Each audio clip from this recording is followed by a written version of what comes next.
Hi guys, day off ko today. Nakagaling ko lang ng shift. 8 p.m. to 8 a.m. ako. Time check, 10:28 na. Nag-breakfast kami ni Daddy, tapos nanood ng mga video sa YouTube. Matutulog na muna ako. And then, plan namin later mag-picnic. Kasi si Megan lagi nagre-request ng picnic. Naalala niyo yung nagpi-picnic kami sa Tagaytay, ganyan. So later, mag-aanda si Daddy ng babawin natin mamaya. Simple picnic lang tayo. As in, dyan lang sa park. Lalakarin lang. May playground doon, tas may picnic table. Doon tayo kakain. Food trip lang. Tipid lang tayo, wala tayong budget.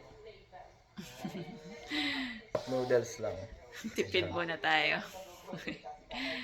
Good night. Tulog muna ako. I'm so sleepy. Bye-bye. Good morning. Kakagising ko lang.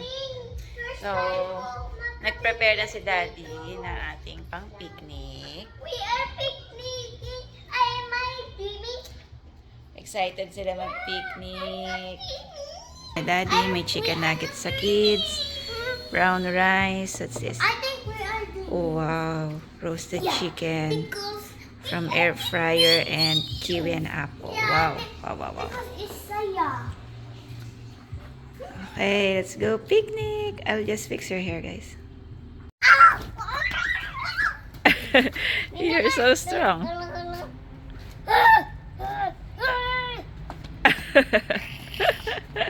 Are you ready? Let's go.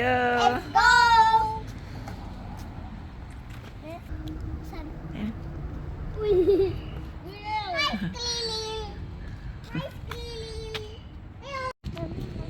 Mm. Pwede kami malaro ng hide and seek doon sa playground. Pwede, basta makikita ko lang kayo, ha? Wag na lang, mami, maghabulan na lang kami, pwede? Bulan? Sige, basta. Huwag kayo magtatakbuhan, baka madapa kayo. Ano ba yun, mami? Wag na lang kami mag-play. Ah. No, Karen. It's a prank. No, Mom. Of course, you can do whatever you want. Just, Mommy, look at me. just don't get lost. Okay. Okay. Ay, oh, no. What's that? Hey. Saka ang bilis. We're here. Dun tayo sa dulo.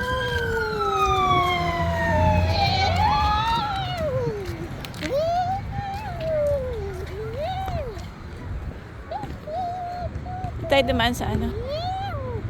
Tayo dadaan. Puro mga Jew. Naka-white siya na, hindi, na-forgot ko kung ano yung, niya, yung pants niya. Medyo lang. Meron din palang ihawan dito, no, Dad? Megan! Parili. Anong kailangan mong dalhin dyan? Here's our baon. Let's eat. I'm so hungry. Mga bata nag-swing na agad. Nakahanap agad siya ng swing niya. Alright. Let's eat na. Sobrang gutom ko na talaga kasi pagising ko, anong oras na? So, it's already 4:30.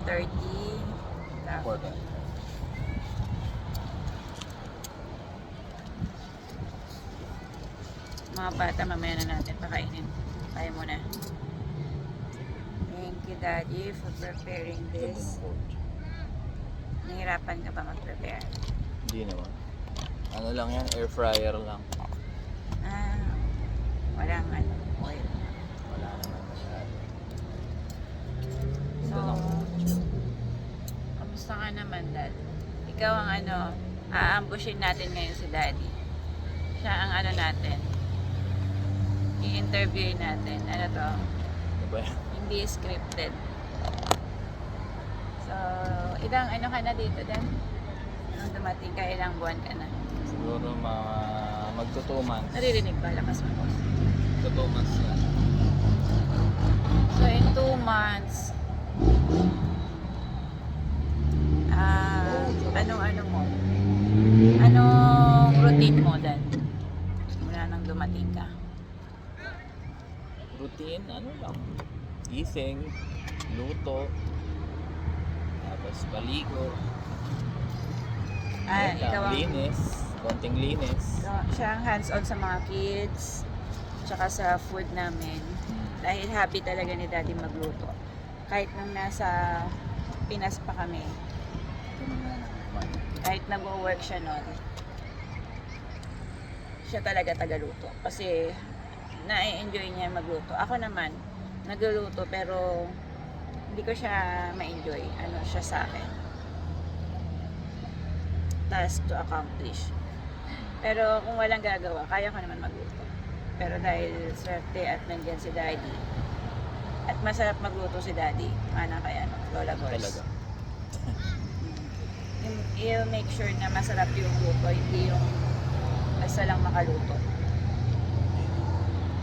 So, ano naman ang feeling mo, Dad, na from Pinas, maganda yung trabaho mo, Daddy is earning 6 digits sa Pinas, pero nag-resign siya doon para mag-migrate kami dito. And gusto mo naman yun, di ba? Hindi ka naman napilitan. Kwento mo nga yung iyong yung iyong saloobin. Bilang isang asawa ng anong tawag ng principal na nag-applicant sa sa Ano US. ba? Sa akin kasi parang binigyan tayo ng opportunity na yun nga makapag-migrate, which is napakahirap na alam mo yun, hindi madaling makuha yung gano'n yung immigrant dito sa States. May opportunity naman na dumating, kaya sinisip ko, i-grab mo na lang. I-grab natin. And you were so excited back then? Ano ba? Excited ba ako? Excited na natatakot? Kasi nga, hindi ko rin alam kung anong mo rito anong magiging landas yung future di natin alam, kaya Kasi medyo ako- hesitant rin kasi doon sa Pinas stable naman tayo, diba? True, kasi ako, pagdating, may dalat ng trabaho. Pero kayo, yung mga spouse, back to zero talaga, no? Kaya nga, mahirap talaga. Lalo na malilit pa yung bata, kailangan ko talagang bantayan. May iwan lang talaga ako dito. Actually, meron kami mga kasama. Iba-iba sila ng take. Hindi lahat ng spouse ganun ang take, no? Na na-appreciate nila, excited sila. Merong iba, maraming iba na hindi nila talaga gusto. Parang napilitan sila kasi nga, syempre, para kasama pa rin nila yung asawa nila pag migrate. Pero hesitant silang iwan yung buhay nila sa Pinas kasi sobrang stable na. Maganda na yung income nila. Ano na sila rin, komportable na sila rin sa buhay. Kumbaga parang ililisanin mo yung buhay na alam mo, wala ka na mawawala ka sa comfort. Siyempre, hindi mo alam kung makakahanap ka ng trabaho dito, di ba? Hindi ka gaya dun sa Pinas, may trabaho ka. And ngayon, ang trabaho nila, tagalinis talaga. As in janitor. Maraming ganon na Pero dati siyang seaman. maraming ganon na wala sa linya yung trabaho nila. Hindi nila linya yung trabaho kasi nga kailangan nilang makahanap ng trabaho. Tapos meron ding server, yung nagsaserve ng mga food. Pero dati siyang yung instructor. And okay talaga yung nila. So, yun yung mga struggle ng mga spouse na And yung sahod nila, minimum lang yun. Kumbaga sa Pinas, yung minimum lang sa Pinas, yun lang sahod. pagdating dito, yung minimum lang din na binibigay dito sa state, yun lang din ang sahod na nakukuha nila. Kasi mababang ano lang din, position. Nakikipagsapalaran ka talaga. Kasi pag kunyari, mga applyan mo para yung mga madaling ma-applyan, yung mga sa Walmart, yung sa mga sa Target, yung mga ikaw yung mga i-receive mo na mga items ilalagay mo sa mga shelves, yun yung mga madadaling ma-applyan. Pero mababa rin ang bigay. Pero pwede na, at least kikita ka, di ba? At malaking bagay na yon, kahit na mababa lang ang sahod na yon. Malaking bagay yan. Yun talaga yung kailangan para makasurvive. Kasi kung isa lang yung nagtatrabaho na nurse, kahit malaki ang sahod as a nurse,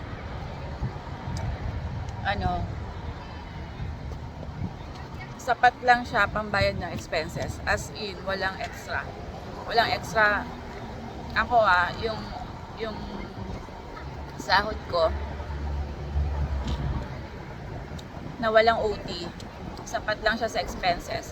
Walang para sa pagpapadala, walang pambayad sa utang na naiwan ko sa Pinas. Sobrang lang siya. Break even lang.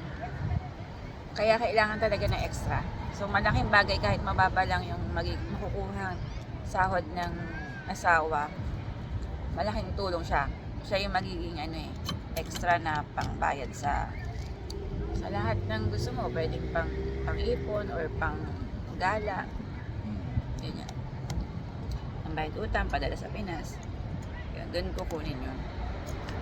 Kaya napipilitan talaga ang mga asawa natin na maghanap ng kahit anong trabaho. Basta lang makadagdag. Kasi nga, hindi maalwan ng buhay kung isa lang yung magtatrabaho. Kamusta naman yung journey mo ng pag-a-apply so far? Mahirap. Ang ina-applyan ko sa trabaho, yung linya ko, di ba? At hindi naman ako pwede mag-apply ng kagaya ng aalis kasi nga walang magbabantay sa mga bata. Kaya work from home ang hinahanap ko. So far, wala pa rin. Pero in fairness naman may mga tumatawag kasi ang dami naman tumatawag for interview. Meron naman tumatawag. And may nagpa-promise naman na next week babalikan ka nila. Meron naman. So we're hoping na next week may bumalik kahit isa. Isa lang naman ang kailangan natin. Expected ko na yun na mahirap talaga kasi hindi lang naman ako yung naghahanap ng ganun. So napakarami namin. Kaya ayun, try lang ng try, baka makachamba.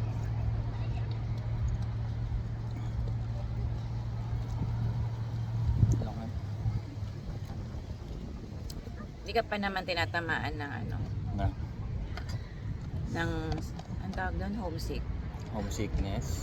Tsaka boredom. Yung homesickness, given na yun. So, Lahat tinatama naman. ka rin. Siyempre. Iba pa rin yung nasa nararamdaman Pinas, mo? diba? Parang gusto mong, parang nagsisisi ka minsan. Cybertruck ko. Ayaw nga na lang. Parang nagsisisi ka minsan ka lang. Nung mga unang buwan or week, parang lamig-lamig pa, parang nagsisisi nga. Hindi naman nagsisisi talaga, parang nawala ka nga kasi sa comfort zone mo. Pero nakaka-adjust na din kahit paano.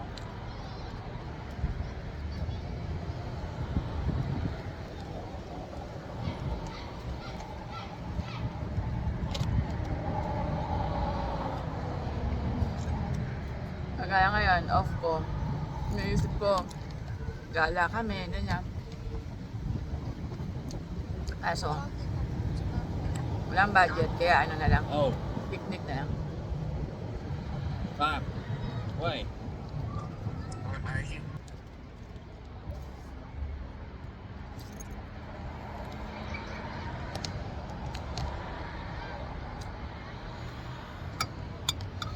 Ito galing tong sa pantry.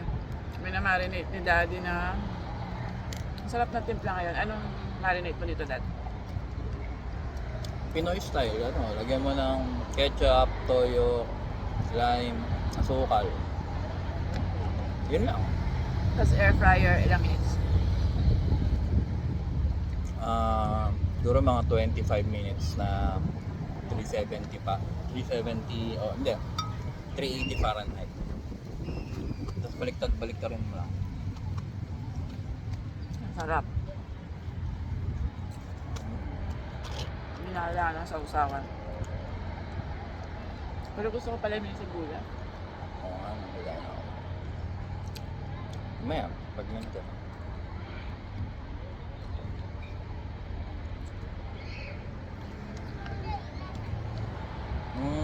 Ang maganda pa pala rito. Ang maganda naman kasi dito, medyo nawala yung, dito sa lugar natin at least, medyo nawala yung traffic. Yung traffic na araw-araw mo na, lalo na pag rush hour. Grabe kasi talaga na yung traffic sa Pinas.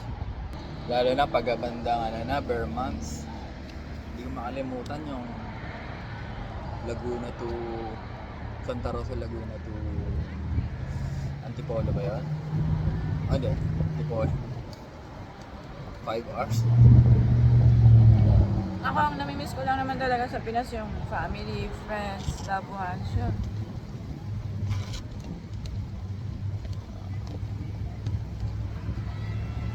Sobrang nakalungkot pagkaan.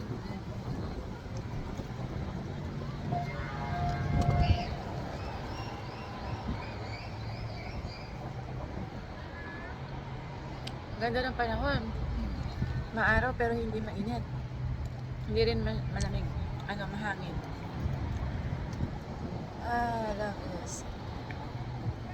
Mamaya magbabasketball si Daddy.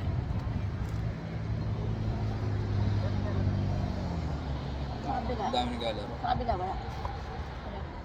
Meron din, pero shooting lang. Laki ng playground dito, no? Ito yung wala sa Pinas eh. Yung mga playground kasi doon parang yan, maliit lang.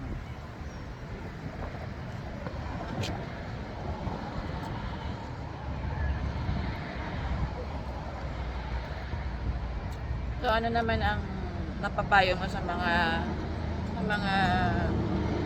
Mga asawa ng mga asawa na mga paparating pa lang. Siyempre, nakakaintindi sa kanila. unang-una, syempre, talagang expect nila yan na nakakapagod rin. Expect na nila na ayun nga, kung sila yung magbabantay sa bahay, ganyan. Talagang gano'n. Talagang gano'n. No choice. No choice talaga.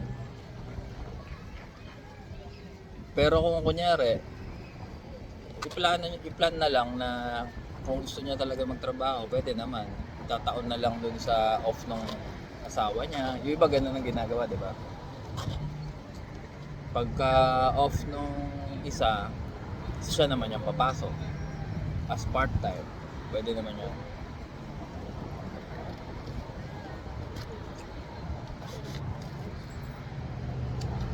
Gusto ka maging talaga, financially ready.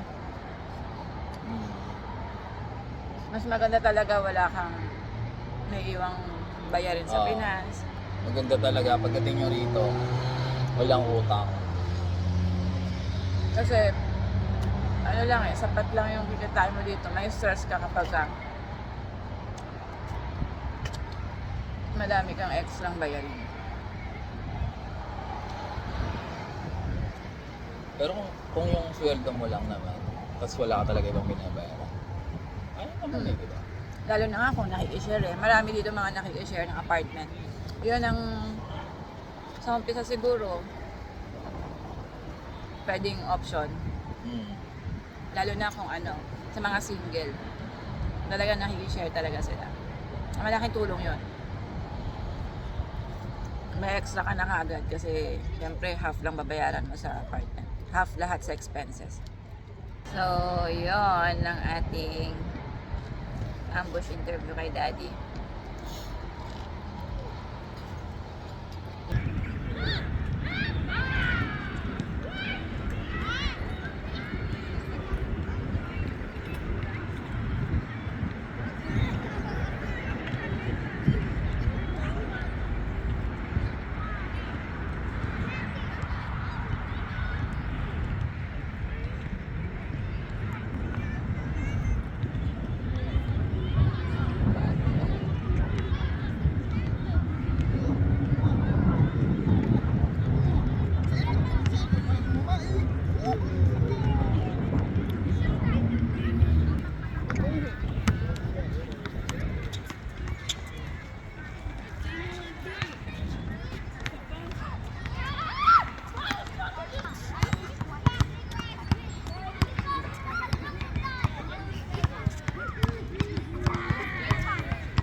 pues.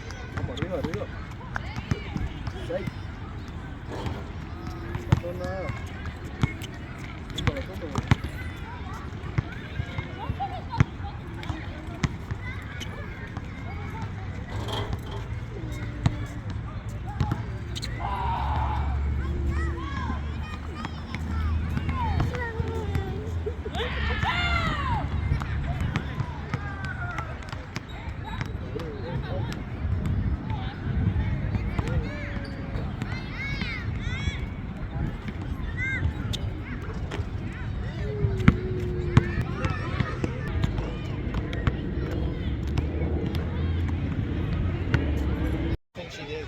Ang cute ng swing na to, oh. Naka, ano ako, tapos sumega na sa kabila. Parang gano'n.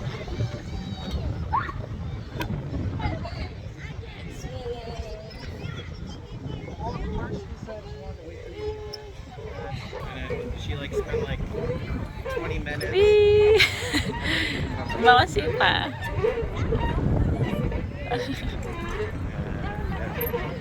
She's like, I want to go. Galing. Pang baby yan eh. Kasya ka pa? Hindi masakit? Still looks weird. Never You mind. don't want to walk too much. I'll need to carry her.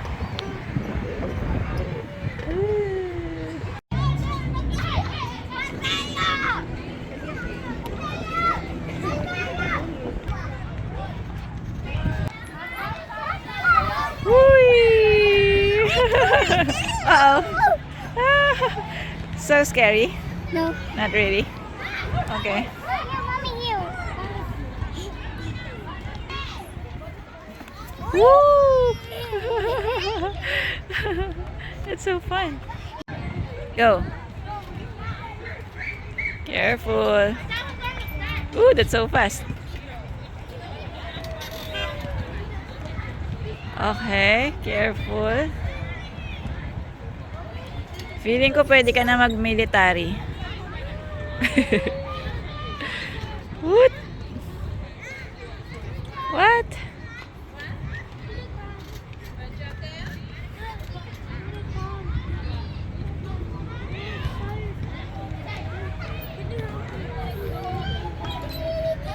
This is the difficult. Oh, that's the hardest part. Careful. Oh, you made it. Too fast. Very nice. Less than a minute. Yay. Margo will try the highest slide. Sobrang tarik.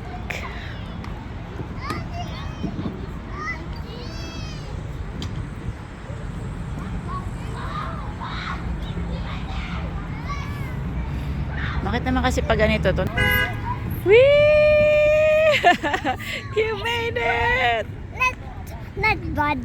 Not bad, not so scary. Oh, that is there na. No, but it's don't try. Wait. Go, Megan. Okay, ready? Set. Go. Whee! No, yeah, you're so. I want so here. 2, 1. No.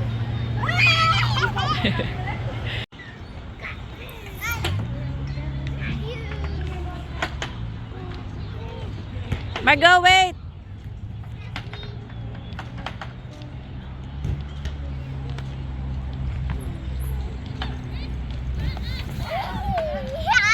That's success. Good thing you saw that boy. You didn't push him. What? It's so yummy. Yeah.